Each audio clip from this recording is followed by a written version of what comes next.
Hey guys. So I didn't think of anything to post yesterday. I just decided to take a day off instead. Plus I had a big headache. And I was wondering what I should be posting today. And I was thinking about something inane, like something like just very mundane. And I was like, I don't know. People probably don't want to know like what temperature I like my thermostat to be, or talk about the woman at the 7-Eleven today who just couldn't take a hint. She kept standing like a foot or two behind me, and I kept moving away from her, and she kept moving back into my personal space. I'm just like, man, please, slow down. It's mostly slight amount of paranoia as being a member of the military. I'd rather not be shanked in the kidneys. I know it's just a random thing to think about while you're standing in line, but when you grow up in or around like a relatively high crime neighborhood, even somebody that you don't expect to be a criminal, you just man. I was thinking, I could talk about how Israel just attacked Iran. I don't know anything about it, and my personal opinion on that is, I know, like, the deep state wants us to go to war with Iran, or whatever, and that they want to stop them from getting nukes. I completely understand that. My opinion on it is Iran's been, it's basically a FAFO situation, where if they keep messing with Israel, they keep funding the Yorkshire Terrier groups, and Israel is gonna just attack them. And whether it escalates beyond that, I don't know. I doubt it, because Trump's in office and he knows how to talk to these people. And calm down frickin' people who are like, I guess, cooming themselves over this. I don't know. I'm not too concerned about it. I'm just like, well, okay, that happened. Tends to happen. We'll see. But I guess I could talk about like Warhammer 40k, I suppose. I'm a big fan of like Arch Warhammer. And I kind of given the backstory behind like everything that happened to him and how exactly he basically got blacklisted from the community because he interviewed a dude who was kind of right-wing, but also a little bit ahead of his time. I don't know much about the guy, honestly. I don't know, like, if he's racist or anything. I'm not talking about Arch. I'm talking about the guy he interviewed. That would be the Golden One. The Golden One, make a long story short, basically he was ahead of his time by saying that we shouldn't bring in all these immigrants without, like, having them integrate inside of our society. Like, really basic stuff like that. And, like, no one should be in, I believe it's Norway that he lives. No one should be in Norway unless they're Norwegian. As in, they could be any race, but they have to adhere to Norwegian traditions and culture. Which kind of makes sense when you talk about monocultures. Because no one ever says that, we try to westernize, that's kind of funny, westernize the Middle East, and people were complaining about that. I don't know. But, like, in terms of, like, Warhammer 40k, there are a lot of very interesting characters, and you can get a lot out of a fiction universe. You can learn a lot of life lessons from Warhammer. And fiction is one of those outlets where people come up with their own stories and try to tell a story that may have some kind of life lesson in it, some kind of morality that they want you to follow. Now, Warhammer's not been very good at this recently. For instance, they took like one writer got really petty, and he wrote like Carl Benjamin as like a chaos worshiper. And now Carl, Sargon of Akkad, is now a canon character to Warhammer. And Sargon's like, okay, who cares? Because a lot of the Black Library writers are pretty left-wing, so they can't help but add their own morality to it. The thing is that they're so terrible. And I mentioned this before, writers in general, but leftist writers in general, are so terrible at understanding the right-wing position or writing like satire about the right wing, and then they unironically put in their own leftist beliefs in the story. And invariably, those characters who had those left-wing beliefs always turn out to be a villain of some sort, even when they're trying to write them as a hero, because they're like petty or completely and utterly disregarding of human life. One character I especially like, and a lot of people really like, and it's, I don't know, it's vanilla, but like Vulkan of the Salamanders. Now, I was listening to Arch, and the reason why I thought about this is that they're on the story where Vulkan is captured by Conrad Kurz. Now, I would listen to the audiobooks of Warhammer whenever I drove in between two cities back when I lived in Oklahoma.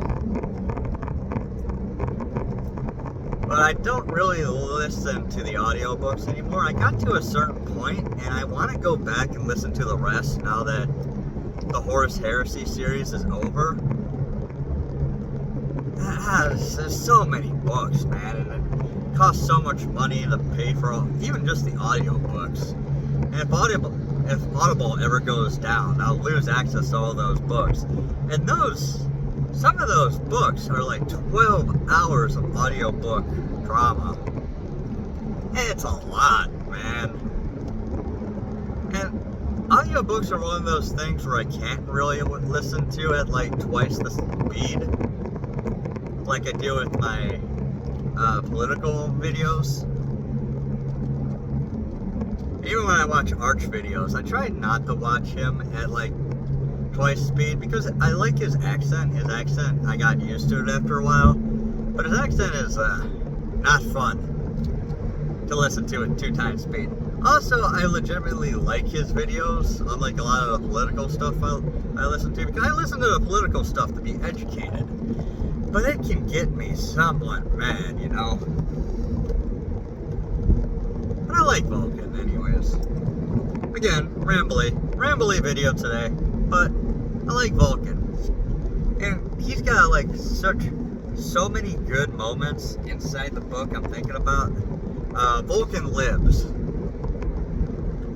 where he's like talking to a remembrancer. And if you don't know Warhammer 40k at all, basically there was a giant crusade launched to reconquer the universe in the name of mankind, led by the Emperor of Mankind. And he created 21 genetically altered sons from his DNA and the DNA of another immortal woman by the name of Erda.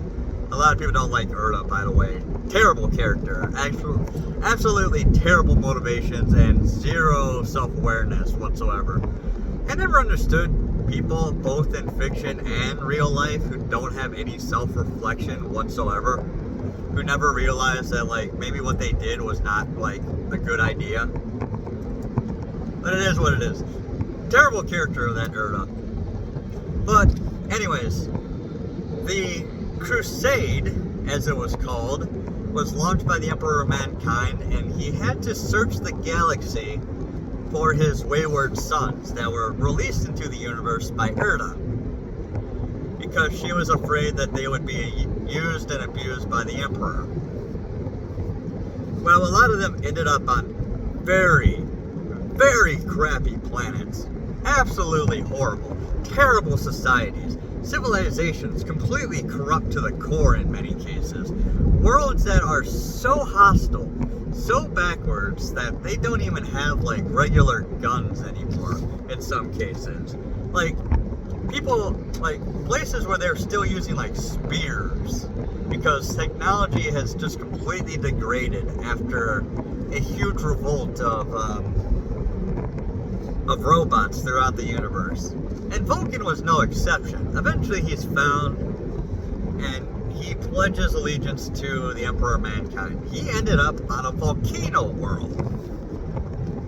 A world where the heat is so awful, so bad, so terrible, and it's a miracle that like liquid water exists on the surface whatsoever. But there's enough life there for a society to form, and there's plants and animals, and you know, there's oxygen and such and such. The atmosphere is not pleasant, but people have gotten used to it. Again, don't ask me how any of this is true. I mean, you're on a volcano world. You expect the atmosphere to be like pure carbon monoxide and carbon dioxide. And yeah, it is what it is. So, Vulkan is a very friendly guy. A very, very friendly dude. So he's talking to a remembrancer, and again, a remembrancer, and it's a very hard word for me to say. It's basically people who make media. They could make comic books, but most of them are like writers or speech makers. People who like write biographies on people. People who do interviews. People who like make speeches, incite the crowd or get them on their side.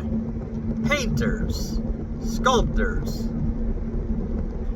You know, people who make stories or write fiction or whatever. But all these people were brought in to basically write about the Great Crusade, and they try to interview Vulkan and the other Primarchs, with the Primarchs being the sons of the Emperor and the Space Marines. So she's talking to him for 21 minutes in his personal branding chamber, where the temperature in there is something insane, like 110 degrees or something. A really hot, very, very unpleasant place to be. And he will only talk to a remembrancer twice if they're able to stay conscious for that long. This is why I was thinking of like the thermostat earlier, because like she faints and he gives her to the medical team to basically take care of it. And it made me think of the silver bullet from the Marine Corps, which is when you're in a very hot environment, they have to stick like a tube up your butt, and then they put cold water up in there in order to cool you down quickly so you don't get brain damage from the heat exhaustion. It's never happened to me, but it's happened to other people. Usually people who don't know how to, dress properly, or, drink enough water during the day, or don't know when to find shade. But anyways, he makes sure to run over to her, to grab her, to make sure she doesn't, hit the ground, hit the floor, hurt herself, and make sure that she gets immediate medical attention. And is willing to interview her again. Basically, just like a little test he gives to the remembrancers who try to get into his good graces. And then eventually he gets captured by one of his brothers, a man who turns against the Emperor by the name of Conrad Kurz. Now this guy is absolutely insane. So he ended up on a world that was completely and utterly crime-ridden. He was on what's called a hive planet. And if you don't understand the concept, think of the city planet from Star Wars, Coruscant, where the entire planet is basically one giant city. Like every square inch of the planet is covered by buildings or platforms or landing stations, what have you. Something like that. Now, not every hive planet is like that. Sometimes there's a hive city, which is like the city that you would see in, again, like Star Wars and Coruscant, but more dilapidated, like the cities in Judge Dredd, the mega cities. The cities where layer upon layer upon layer of city was built on top of it. Again, we kind of had something similar in modern society, where like Troy, for example, where the old city was buried and a new city was built on top of it. To the point where once they actually found the ruins of Troy, there are like over 10 layers of city. Now, a hive city is intended to have all those layers. So instead of burying the city, what they'll do is they'll just make the bottom part stable enough to hold up all the layers above it. So basically, you're living in a giant skyscraper. Basically. Kinda like the Renaissance Center in Detroit, where it's like one giant tower surrounded by a bunch of other towers and they're connected to each other here or there. Kind of like that, but on a city-wide scale that can, well, some of them could be the size of continents. And there was not enough food, there was not enough water on the planet that Conrad Kurz landed on, and this was called the Strombo. And he was never adopted by anybody, like many of his brothers were. And because he was just too much of a mouth to feed. So he ended up having to snack on human people. On many, many human people. And Space Marines and Primarchs are able to gain the memories of the people they eat through magic, basically. Scientific magic, but definitely magic is involved in there somewhere.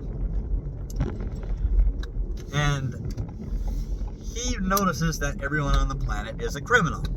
Meaning they have to even steal at some point. They have to, like, kill their fellow man, eat their fellow man, steal food, like, do whatever it takes to survive. Everyone on the planet is a criminal, and it drives him completely insane, along with a psychic power he has to see the future.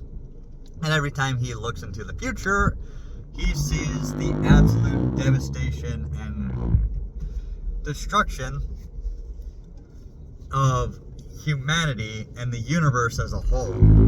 So he goes crazy, and he captures his brother Vulkan and subjects him to months and months of torture, only for it to turn out that Vulkan is what's called a perpetual, which is an immortal being who can die, but every time he dies, he'll always come back to life. And interestingly enough, he'll come back to life in the closest habitable location.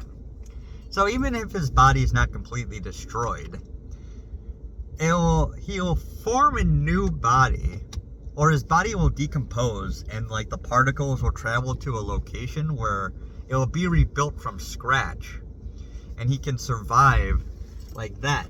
Like if you die in space, like a light year away from a habitable planet, suddenly your body will just be reformed on that planet. Again, it's magic. Very specifically like warp magic.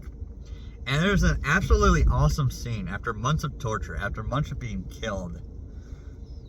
He grabs his hammer from a labyrinth created by another one of his brothers, Perturabo.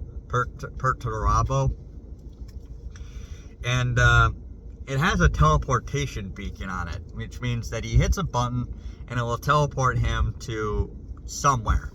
usually like the closest habitable planet, or a planet where there's a lot of technology, a planet that he can actually get off of.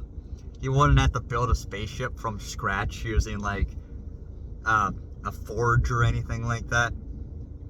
And it doesn't work because Conrad Kurz put up an anti-teleportation field around the room. And he's mocking his brother, saying like, haha, you think I would actually let you escape? I'll let you get your hammer and just teleport out of here, you fool! And like, Vulkan comes in, and he's like, oh, yeah, I guess I shouldn't have expected you to let me go. But you have forgotten one thing, brother. And Conrad Kurz smirking to himself. It's like, oh yeah, what's that? And Vulkan says the hardest line in the Horus Heresy. You forget, brother. It is not just a teleportation beacon, and I'm paraphrasing here, but it is also a hammer. And he pummels the ever-loving shit out of Conrad Kurz, who, by the way, is in full power armor, and like Vulkan is like completely naked. He just beats the ever-loving hell out of him. Oh my god, it's like the most satisfying thing in like Warhammer 40k. Oh man, I talk about this because God, I love Warhammer 40k. I made a video before on how awful Games Workshop is. And while this was a rambly video, I think the build up to it was pretty good. I like talking about these little stories, these little snippets of the lore. Like these little tiny things that,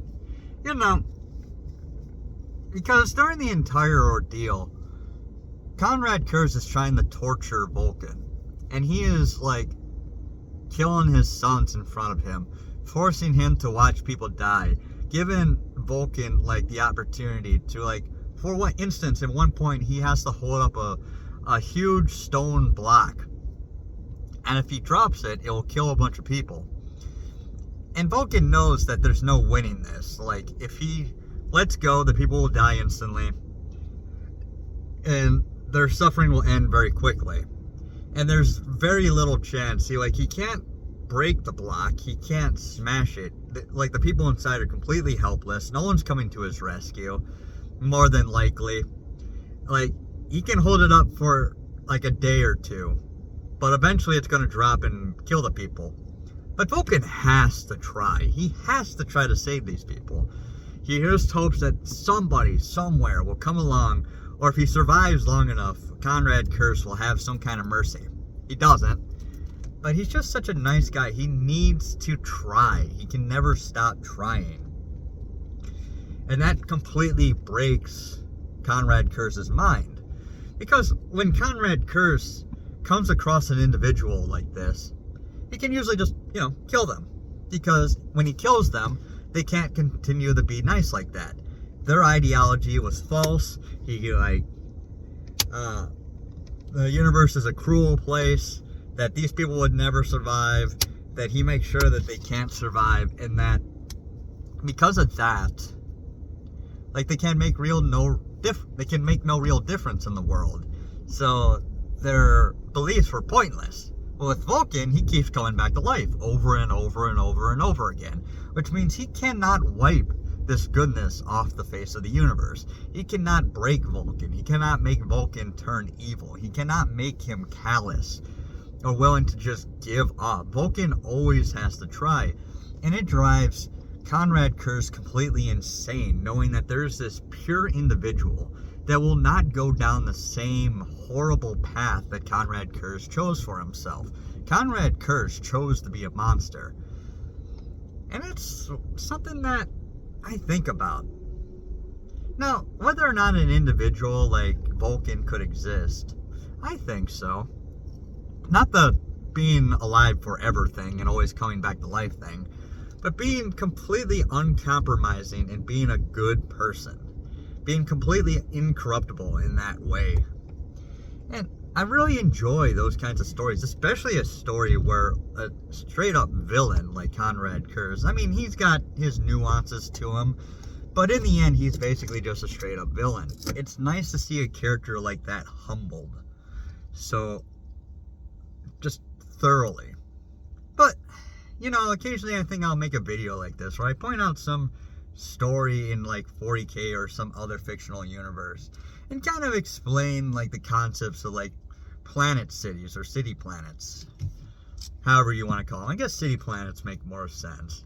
You know, there's also a city planet in Sins of a Solar Empire 2. Which, by the way, I can't wait for the campaign of that. I really hope they actually make it. I'll talk about Sins of a Solar Empire later, because there's a lot of, like, moral implications to the background story that I would like to talk about. But I think I'll have a video like this once in a while, just talking about, like, a little short story or something. And it just really got my goat and teaches like very good life lesson in general. But I'll leave it there, guys. I gotta get to work, so bye.